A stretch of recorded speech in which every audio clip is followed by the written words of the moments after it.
Om Shanti. Good morning.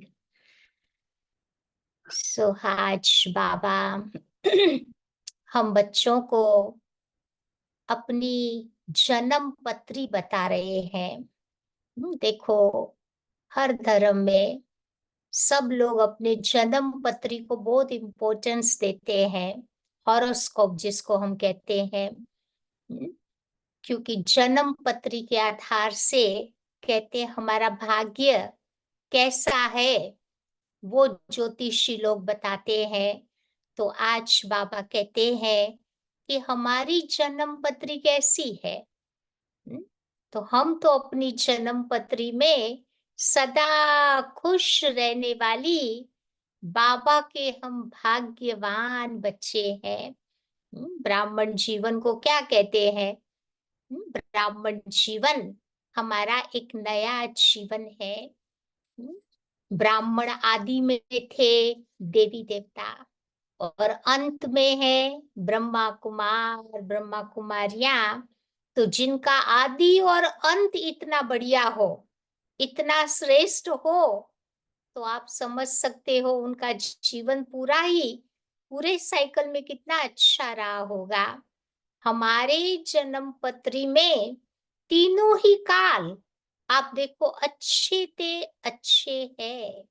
तभी तो बाबा कहते हैं ना कि बच्चे जो हुआ अच्छा है, जो हो रहा है वो भी अच्छा है, और जो होने वाला है वो तो बहुत बहुत अच्छा है।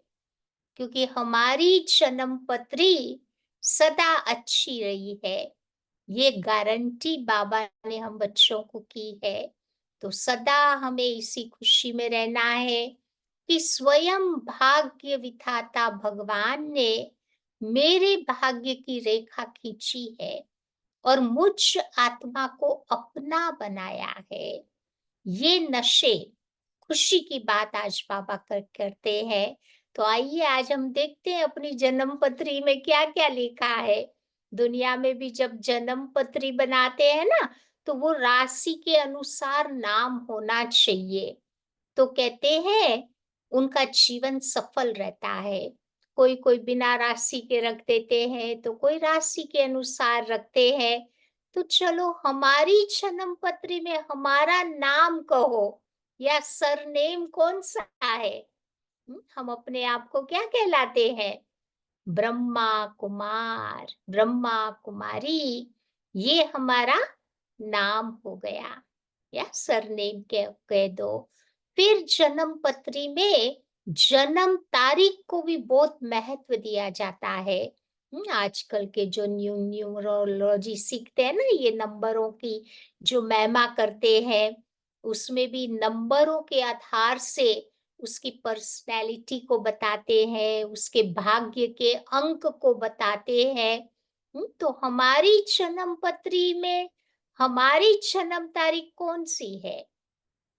याद है आप सभी को?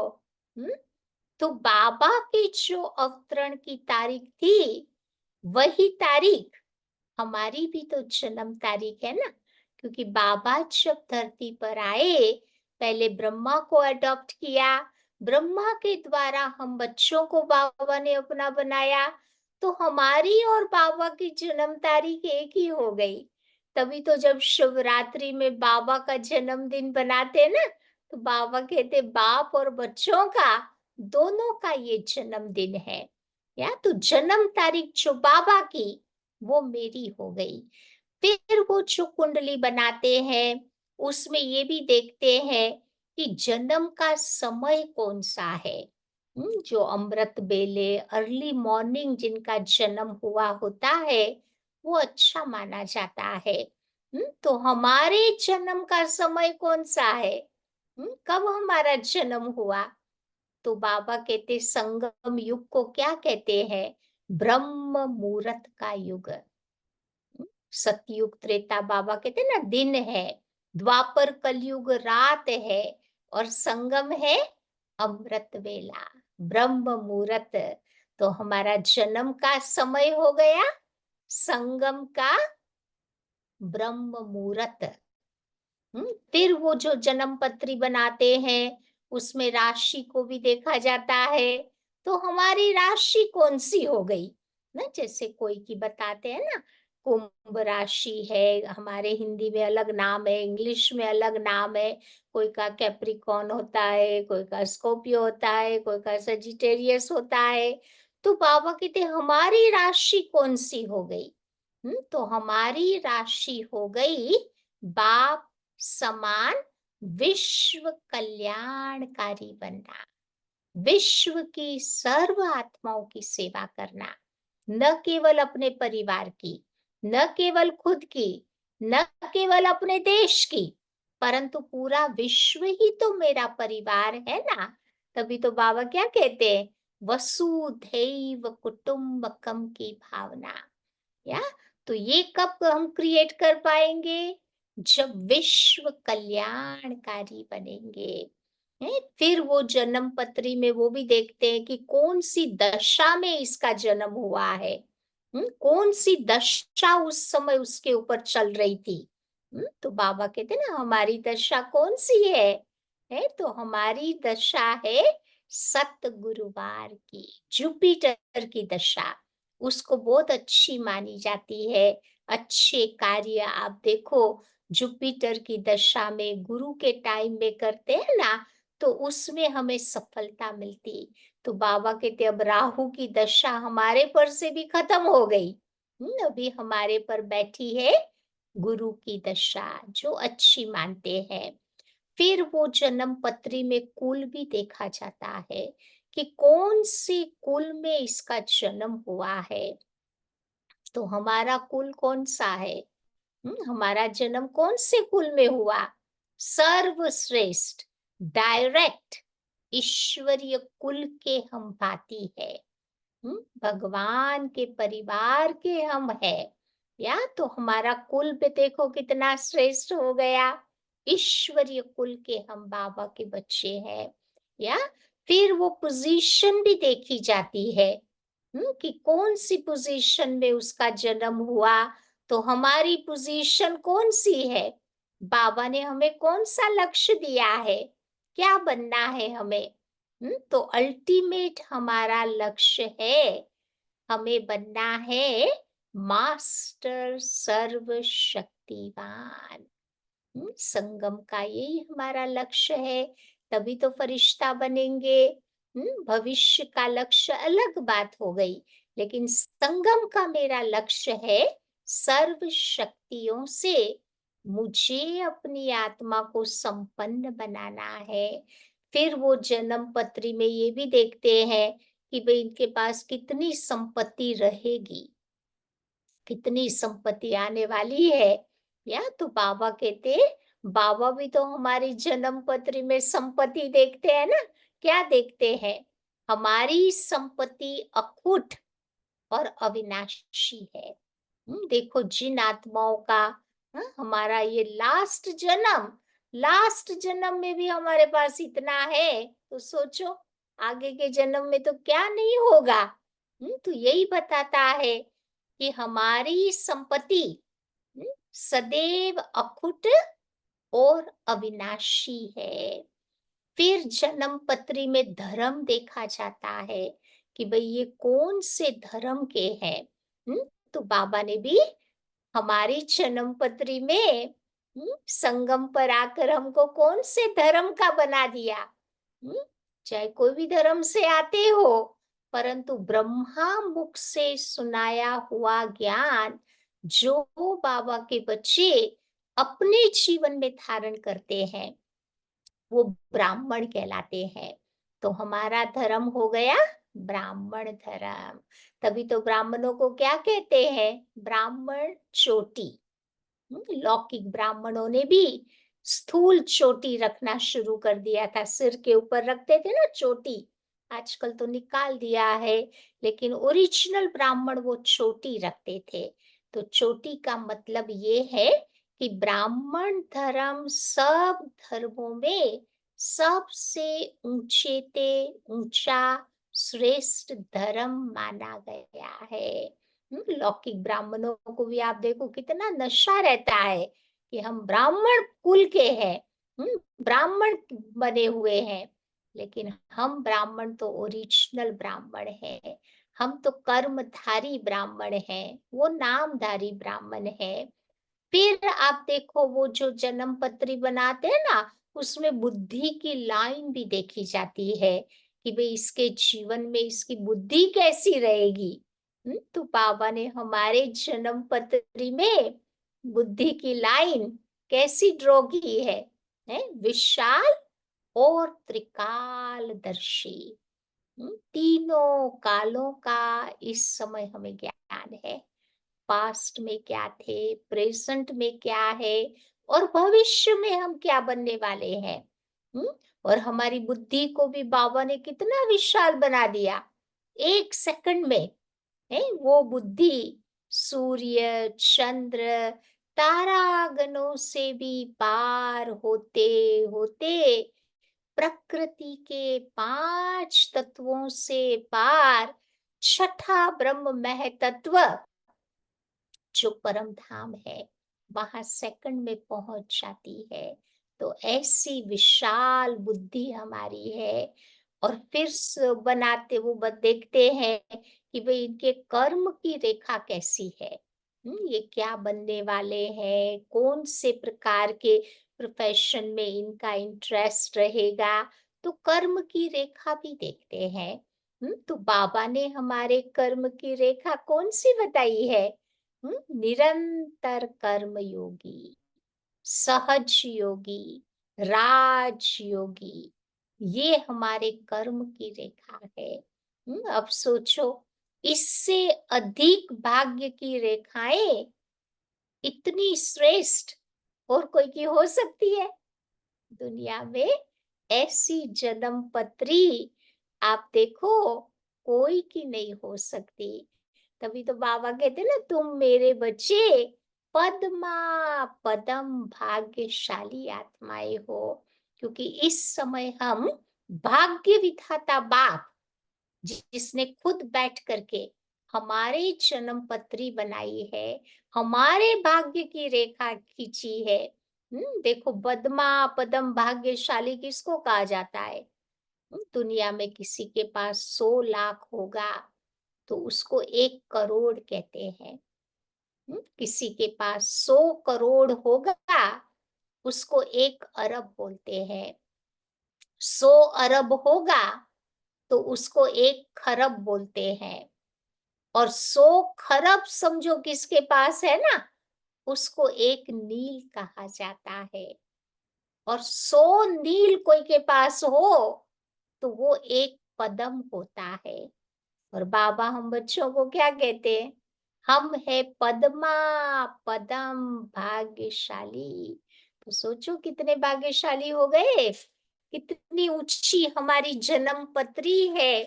तो ऐसी सुंदर जन्म पत्री बाबा ने हम बच्चों की इस समय बनाई है।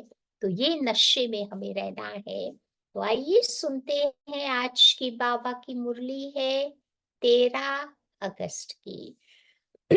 तो बाबा कहते मीठे बच्चे योग द्वारा तत्वों को पावन बनाने की सेवा करो।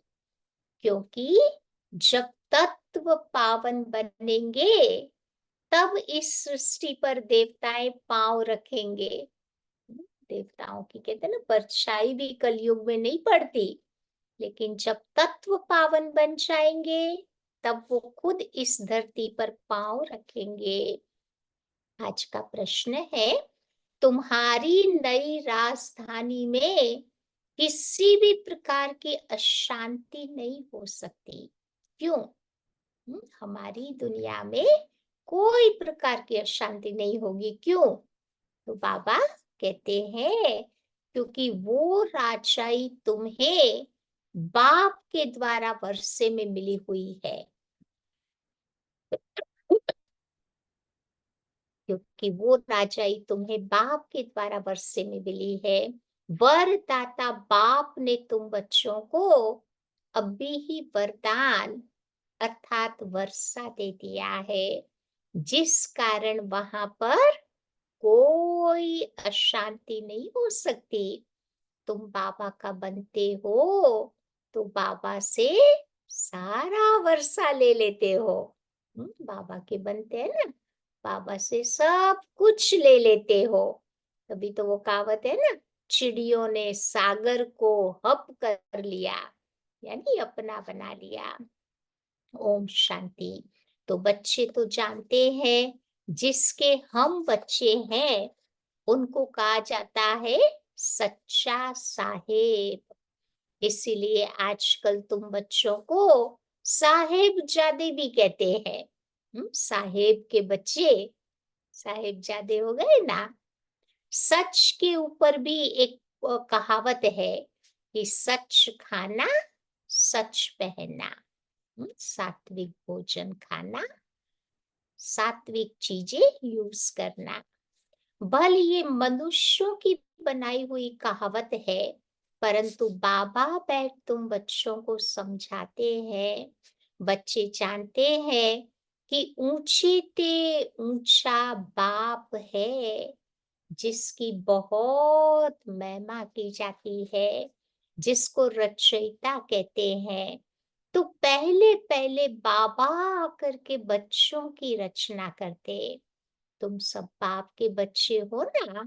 सब आत्माएं देखो बाबा के साथ रहती। उनको कहा जाता है बाबा का घर स्वीट होम। ये कोई होम नहीं है जहाँ हम रह रहे हैं। ये कोई हमारा घर नहीं है। हमारा घर वो है जो बाबा का घर है। तो बच्चों को मालूम है कि वो हमारा स्वीटेस्ट बाप है, स्वीट होम है शांति धाम। फिर सतयुग भी तो स्वीट होम है ना, क्योंकि वहां हर घर में शांति रहती है।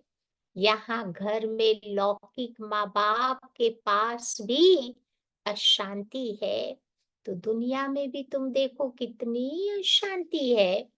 वहां तो घर में भी शांति, तो सारी दुनिया में भी शांति रहती है। सतयुग को नई छोटी दुनिया कहेंगे। बाबा कहते हैं ये पुरानी दुनिया देखो कितनी बड़ी है। हमारी दुनिया की शुरुआत ही 9 लाख से होगी, फिर धीरे धीरे संख्या बढ़ेगी। अभी तो देखो कितना पॉपुलेशन है। तो बाबा कहते हैं सतयुग में है सुख शांति। वहां कोई हंगामे की बात नहीं होती, क्योंकि बेहद के बाप से तुम्हें शांति का वर्षा मिला हुआ है। गुरु गोसाई आशीर्वाद देते हैं, पुत्रवान भव, आयुष्यवान भव। ये कोई नई आशीर्वाद नहीं देते हैं। वो शुरू से वही कह देते आए हैं ना, द्वापर से। अब बाबा से तो ऑटोमेटिकली तुम बच्चों को वर्षा मिल जाता है। जैसे बाबा को पहचाना, दिल से बाबा को अपना माना, तो वर्षा बच्चों का अधिकार हो जाता। तो अब बाबा ने भी तुम बच्चों को स्मृति दिलाई है। जिस पारलौकिक बाप को भक्ति मार्ग में सभी धर्म वाले याद करते हैं। कब याद करते हैं? जब दुख की दुनिया होती है। तो ये तो है ही पतीत पुरानी दुनिया। नई दुनिया में सुख होता, वहां अशांति का कोई नाम निशान नहीं होता। अभी तुम बच्चों को पवित्र गुणवान बनना है। देखो बाप के साथ साथ धर्मराज भी तो है ना, तो हिसाब किताब चुकतू कराने वाला भी है। ट्राइब्यूनल भी बैठती है। हरेक को अपने पापों की सजा जरूर मिलती है। ये जो कुछ चल रहा है ना बांग्लादेश में, वो जगह पर मेरे को यही प्रश्न कर रहे थे कि भगवान मंदिर में बैठे हैं तो उसके मंदिर क्यों टूट रहे हैं?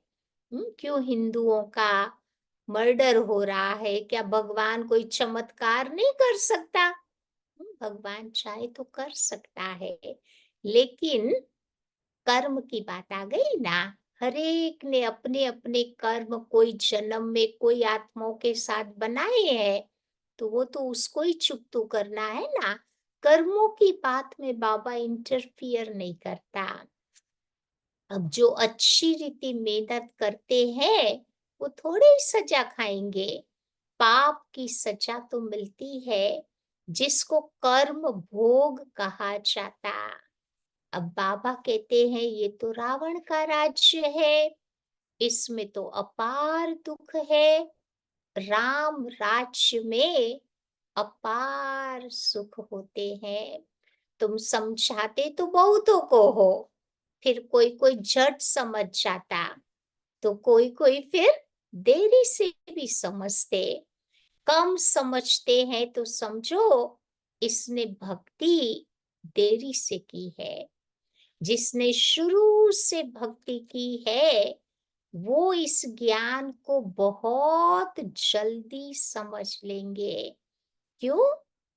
जिन्होंने शुरू से भक्ति की है ना, बाबा कहते वो इस ज्ञान को जल्दी समझेगा, क्योंकि उसको आगे नंबर में फिर जाना है। तुम बच्चे जानते हो कि हम आत्माएं स्वीट होम से यहाँ आई है। साइलेंस मूवी टॉकी है ना, बच्चे ध्यान में जाते हैं, सुनाते हैं कि वहां तो मूवी चलती है। कहाँ मूवी चलती है? सूक्ष्म पतन में आवाज नहीं होता, इशारों की भाषा चलती है। उनका कोई ज्ञान मार्ग से संबंध नहीं। मुख्य बात है अपने को आत्मा समझ, बाबा को याद करो, बस और कोई बात नहीं। बाप निराकार, बच्चे भी यानी आत्मा भी इस शरीर में निराकार है, और तो कोई बात उठती नहीं। आत्मा का लव एक परम पिता परमात्मा के साथ है। शरीर तो देखो सब पतित है, तो पतित शरीरों से क्या लव रखेंगे? क्योंकि तो खत्म होने वाला है। बल आत्मा पावन बन जाती, शरीर तो फिर भी पतित है ना। तो पतित दुनिया में शरीर पावन बनता ही नहीं।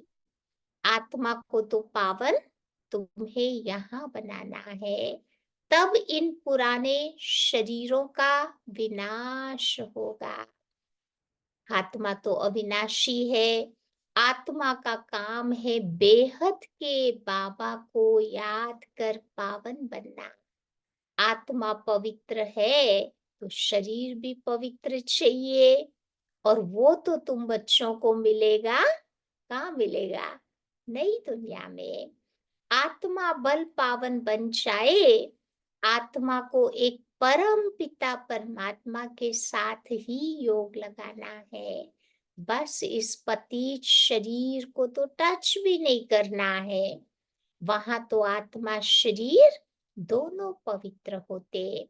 ये वल्लभाचारी जो होते हैं ना, वो किसी को टच नहीं करते। नहा धो के आते हैं, कोई ने टच किया फिर नहाने जाते हैं, तो वो स्थूल प्यूरिटी को मानते हैं, लेकिन हमारी है सूक्ष्म पवित्रता। तुम जानते हो उन्हों की आत्मा कोई निर्विकारी पवित्र नहीं होती। वो एक वल्लभाचारी पंथ है जो अपने को ऊंच कुल वाले समझते हैं। वो शरीरों को भी टच नहीं करते।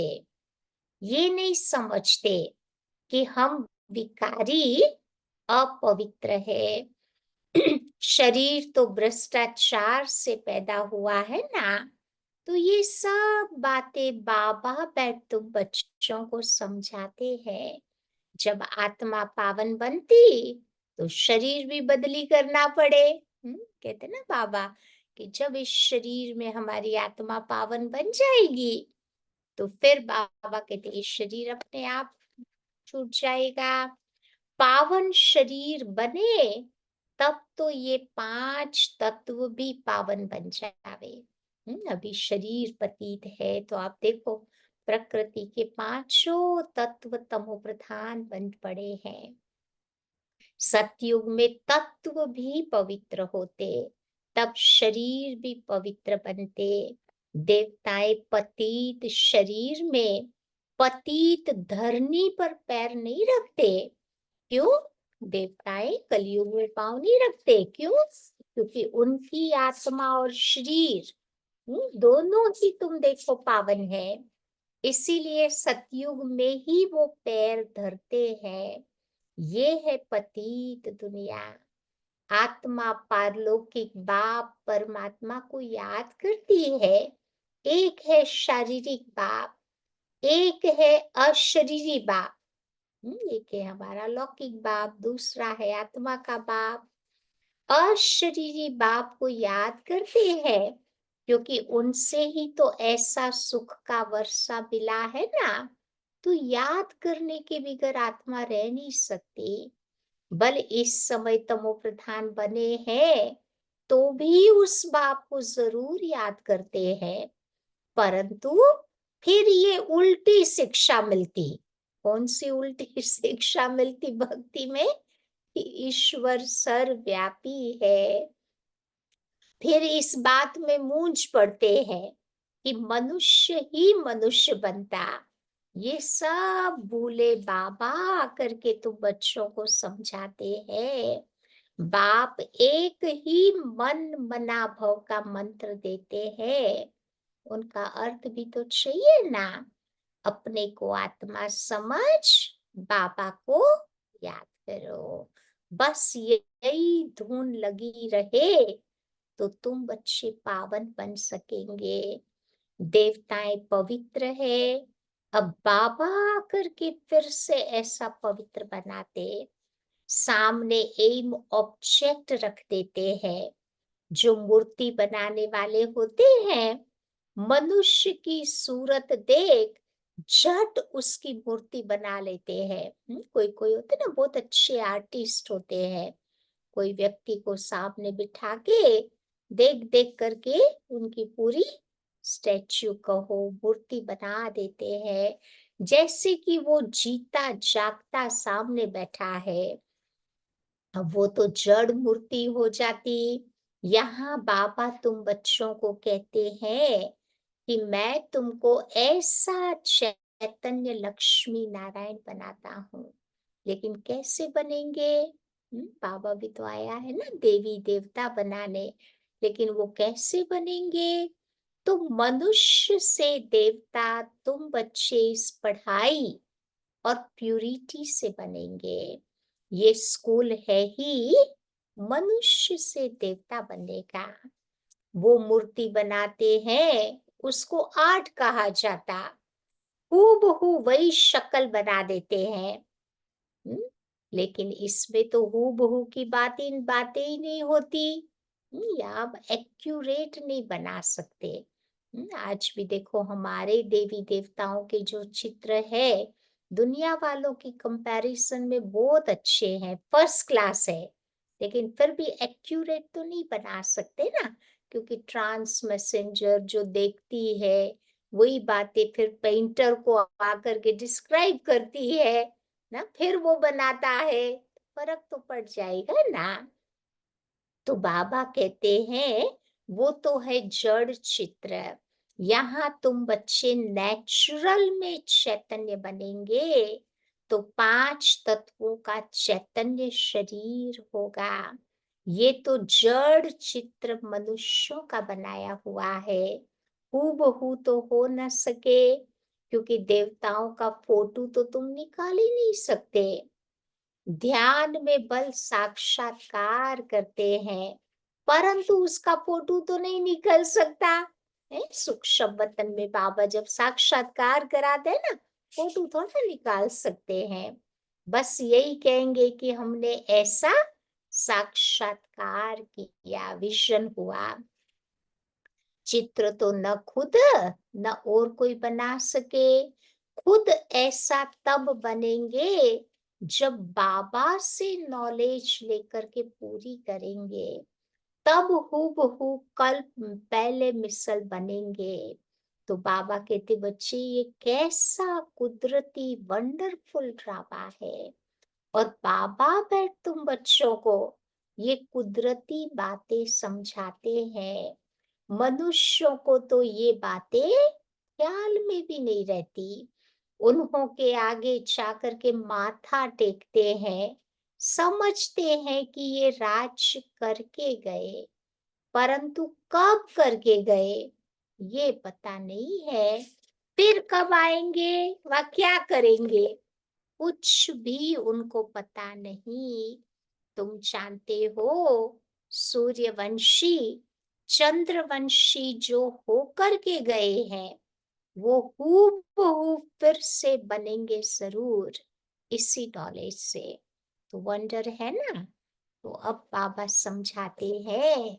ये सब बातें बताने के बाद क्या कहते बाबा कि बच्चे अब ऐसा पुरुषार्थ करो जो तुम देवता बन जाओ।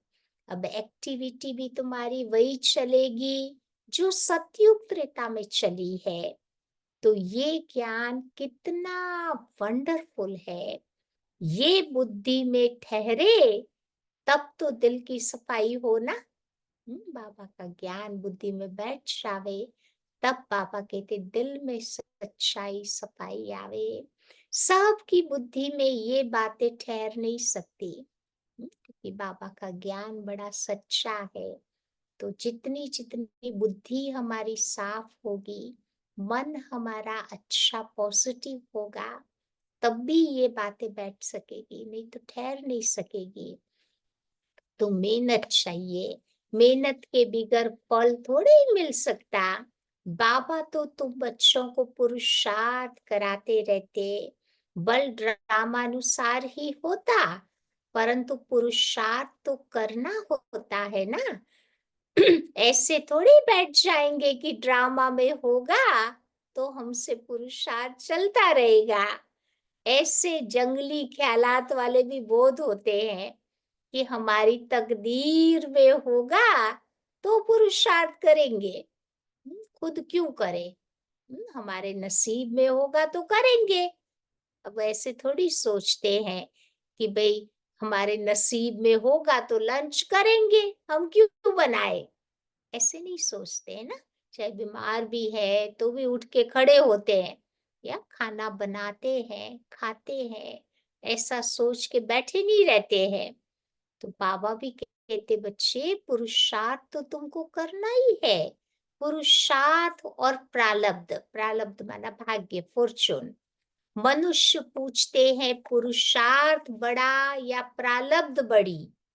तो बाबा कहते अब बड़ी तो प्रारब्ध होती, परंतु पुरुषार्थ को भी बड़ा रखा जाता है। क्योंकि पुरुषार्थ से ही तो भाग्य बनता है ना। हमारा फॉर्चून पुरुषार्थ से बनता। तो हर एक मनुष्य मात्र को पुरुषार्थ से ही सब कुछ मिलता। कोई ऐसे भी पत्थर बुद्धि होते हैं जो उल्टा ज्ञान उठा लेते हैं। तो समझा जाता है कि इसकी तकदीर में नहीं है, फिर टूट पड़ते हैं। तो यहाँ बच्चों को कितना बाबा पुरुषार्थ कराते हैं। रात दिन बाबा समझाते ही रहते हैं। बाबा कहते हैं तुम्हें अपने कैरेक्टर्स जरूर सुधारने हैं। डिवाइन कैरेक्टर्स बाबा बना रहे हैं ना। तो नंबर वन कैरेक्टर है। इतने सारे डिवाइन क्वालिटीज है ना, उसमें नंबर वन है पावन बनना। क्योंकि देवताएं तो है ही पावन। फिर जब वो गिर पड़ते हैं तो कैरेक्टर्स उनके बिगड़ते हैं, फिर एकदम पतित बन जाते। अभी तुम बच्चे जानते हो हमारा A1 कैरेक्टर था। सोचो सतयुग में हमारा A1 कैरेक्टर था। फिर धीरे धीरे गिर पड़े। तो सारा मदार है पवित्रता के पर। इसी में ही डिफिकल्टी होती है ना।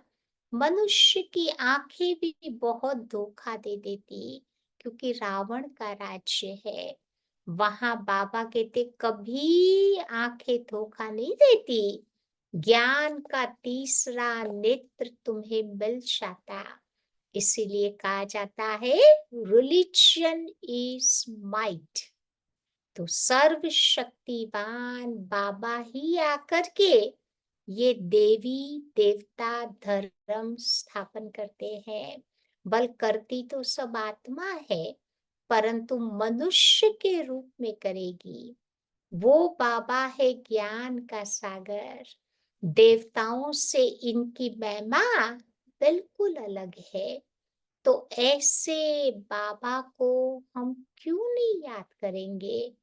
उनको ही नॉलेजफुल बीज रूप कहा जाता। उनको ही सत्य चित्त आनंद स्वरूप क्यों कहा जाता? क्योंकि वो झाड़ का बीज है। उनको पूरे झाड़ का मालूम है। वो तो जड़ बीज है, उसमें आत्मा जैसे जड़ है। मनुष्य में तो चैतन्य आत्मा है। चैतन्य आत्मा को ही ज्ञान का सागर कहा जाता। अब झाड़ छोटे से बड़े होते हैं ना, परमात्मा की देखो कितनी महिमा है। वो ज्ञान का सागर, प्रेम का सागर, ये महिमा आत्मा की नहीं है। ये परम आत्मा माना परमात्मा की महिमा गाई जाती है। फिर उनको ईश्वर आदि कह देते हैं, लेकिन उनका असल में नाम है परम पिता, परम आत्मा। परम अर्थात बाबा ने अंग्रेजी में ट्रांसलेशन किया है, परम अर्थात सुप्रीम। तो महिमा भी बड़ी भारी करते हैं। अभी दिन प्रतिदिन महिमा भी कम होती है, क्योंकि पहले तुम्हारी बुद्धि सतो प्रधान थी, फिर रजो तमो प्रधान बन जाती। तो ये सब बातें बाबा बैठ तुम बच्चों को इस समय समझाते हैं। गायन भी है ना कि सतयुग आदि भी सत थी, होशी भी सत। सतयुगी दुनिया थी, वो फिर आएगी जरूर इस दुनिया में। तो कोई कोई कहावतें बहुत अच्छी बनाई हुई है। पीछे आने वाले इतने पतित नहीं होते। भारतवासी ही बहुत सतो प्रधान थे, फिर वो बहुत जन्मों के अंत में आकर तमो प्रधान बने। और धर्म स्थापकों के लिए ऐसे नहीं कहेंगे। वो न तो इतना सतो प्रधान बनते, न उतना तमो प्रधान बनते। न तो बहुत सुख देखा, न बहुत दुख देखा। सबसे जास्ती तमो प्रधान बुद्धि किसकी बनती है? सोचो, पूरे साइकिल में जो सबसे पहले पहले आएगा, तो डेफिनेटली उसकी तो बुद्धि तमो प्रधान बनेगी ना। वो कौन थे? हम ही तो थे। तो जो पहले पहले देवता थे, वही सब धर्मों से जास्ती गिरे हैं। बल भारत की महिमा करते हैं, क्योंकि भारत बहुत पुराना है। विचार किया जाए तो इस समय भारत बहुत गिरा हुआ है। उत्थान और पतन भारत का ही है, अर्थात देवी देवताओं का है। तो ये सब बुद्धि से काम लेना है। हमने सुख भी बहुत देखे हैं। कब सुख बहुत देखे? जब हम सतो प्रधान थे। फिर दुख भी बहुत देखे, क्योंकि आत्मा तमो प्रधान बन गई। तो मुख्य धर्म है ही चार: डेटिज्म, इस्लामिज्म, बुद्धिज्म और क्रिश्चियनिज्म। बाकी इनसे धीरे धीरे वृद्धि होती गई है। इन भारतवासियों को तो पता ही नहीं पड़ता कि हम किस धर्म के हैं। धर्म का मालूम न होने के कारण कई तो देखो धर्म को ही छोड़ देते हैं। कोई कोई अपने को नास्तिक कहलाते हैं ना, धर्म को ही छोड़ देते हैं। वास्तव में सबसे मुख्य धर्म है ये, परंतु अपने धर्म को भूल गए हैं। जो समझू सयाने बच्चे हैं, वो तो समझते हैं कि इन्हों का भी अपने धर्म में विश्वास नहीं है। नहीं तो भारत क्या था, अभी देखो क्या बन गया है। तो बाबा बैठ समझाते हैं कि बच्चे तुम क्या थे, सारी हिस्ट्री बाबा बैठ समझाते हैं कि तुम मेरे बच्चे देवता थे। आधा कल्प तुमने राज्य किया, फिर आधा कल्प के बाद रावण राज्य में तुम धर्म भ्रष्ट, कर्म भ्रष्ट बन गए। अभी फिर से तुम दैवी संप्रदाय बन रहे हो। तो भगवान वाच्य है ना, बाबा कल्प कल्प तुम बच्चों को ही आकर समझदार ईश्वरीय संप्रदाय का बनाते हैं। अच्छा, मीठे मीठे सिकिलते बच्चों प्रति माता पिता बाप दादा का याद प्यार और गुड मॉर्निंग। रूहानी बाप की रूहानी बच्चों को नमस्ते, और रूहानी बच्चों की भी रूहानी बाप को नमस्ते। धारणा की पॉइंट, पहली बात बाबा बताते हैं, अपने दिल की सफाई से बाप के वंडरफुल ज्ञान को जीवन में धारण करना है। पुरुषार्थ से ऊंच प्रारब्ध बनानी है। ड्रामा ड्रामा कह करके ठहर नहीं जाना है। ड्रामा में होगा तो पुरुषार्थ करेंगे, हम क्यों करें। तो ये बाबा कहते रॉन्ग वे ड्रामा का ज्ञान यूज किया, उसको पॉजिटिव वे में यूज करना है। दूसरी बात, रावण राज्य में क्रिमिनल आंखों के धोखे से बचने के लिए ज्ञान के तीसरे नेत्र से देखने का अभ्यास करना है। पवित्रता जो नंबर 1 कैरेक्टर है, उसे धारण करना है। आज का वरदान है, ब्राह्मण जन्म की जन्म पत्री को जान, सदा खुशी में रहने वाले श्रेष्ठ भाग्यवान भव। हॉरोस्कोप जान लिया ना, अभी हर एक को पता चल गया। तो ब्राह्मण जीवन हमारा नया जीवन है। ब्राह्मण आदि में देवी देवता है, और अभी है ब्रह्मा कुमार कुमारियां। तो ब्राह्मणों की जन्म पत्री में तीनों ही काल अच्छे ते अच्छा है।